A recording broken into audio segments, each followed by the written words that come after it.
In the sleepy little town of Radford, Virginia, in 1980, the world was a different place. People could park their cars on the side of the road and go camping and fishing along the new river, and no one thought any different of it, especially on Hazel Hollow Road. The air was filled with Olivia Newton-John's new song, Magic, and the beautiful young freshman, Gina Renee Hall, had just finished summer courses. And she decided that night to go out and to celebrate, to have herself a good time because of her passing.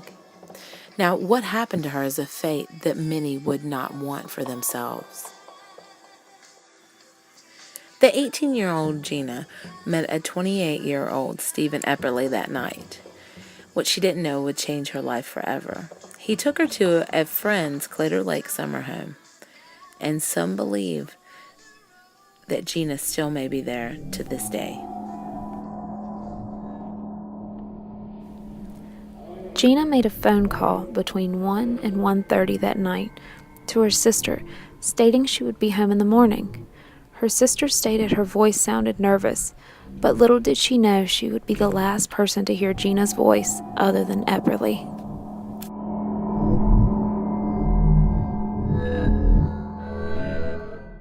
The following day on Sunday, a police officer doing his local rounds noticed that a car was parked off Hazel Hollow Road at a local fishing spot, so he paid it no mind until another officer 12 hours later saw the same exact car in the same spot with its trunk open just as before.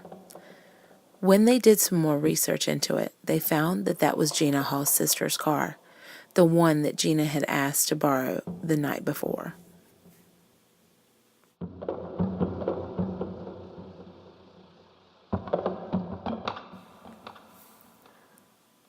What was found, along with the deserted car, was something that could not be forgotten.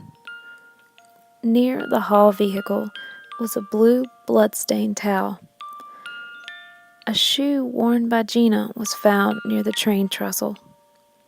But still hopeful to find and bring home Gina, search parties continued to seek for answers, in which 2 weeks later they received. Searchers discovered Gina's clothes tied into a bundle and stained with blood.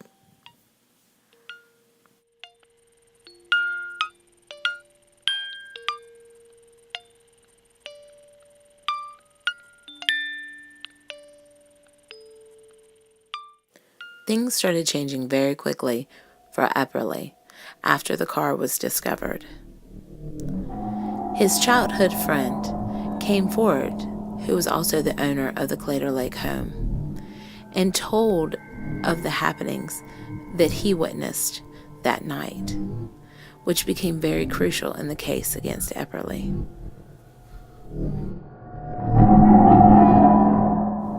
When Epperly's childhood friend of King came forward, he told a more detailed description of the night and his part that he had played.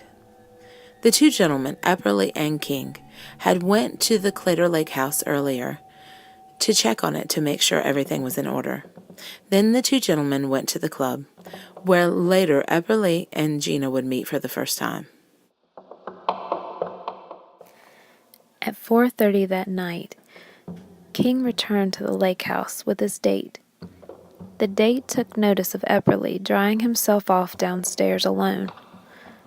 Epperly explained to the couple that he needed to return Gina home, but Gina was never seen.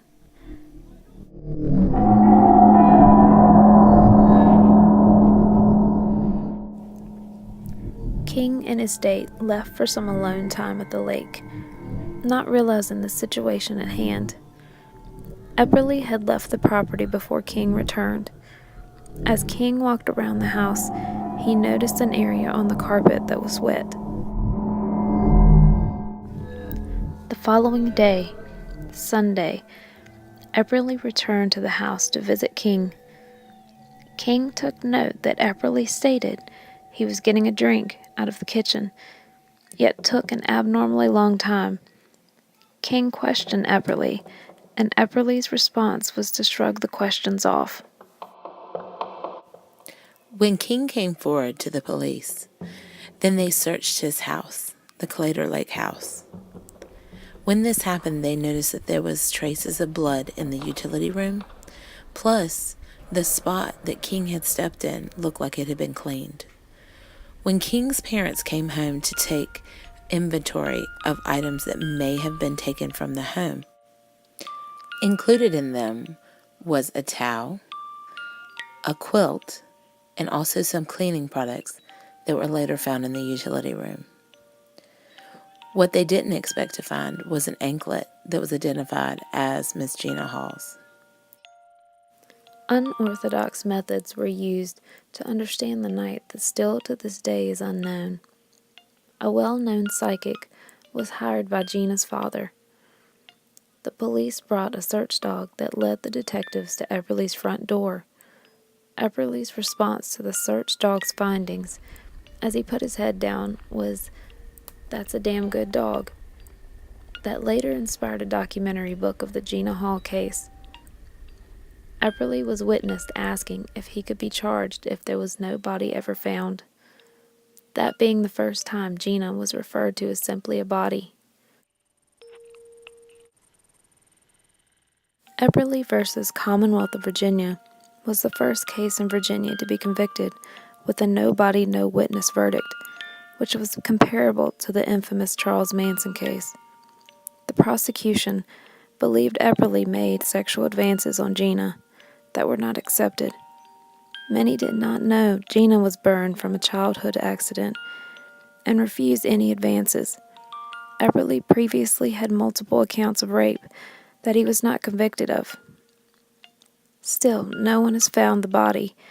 Gina would be 54 years old, but she'll never know the age of her 18. So what is the reason that Gina Hall is connected with St. Albans?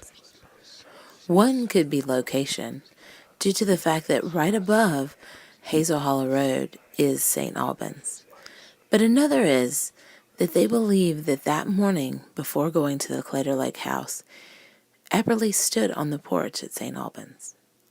Also, whatever happened to her body, no one knows. Could it be that people just summoned her there? Or was she hidden away somewhere that no one could ever find her?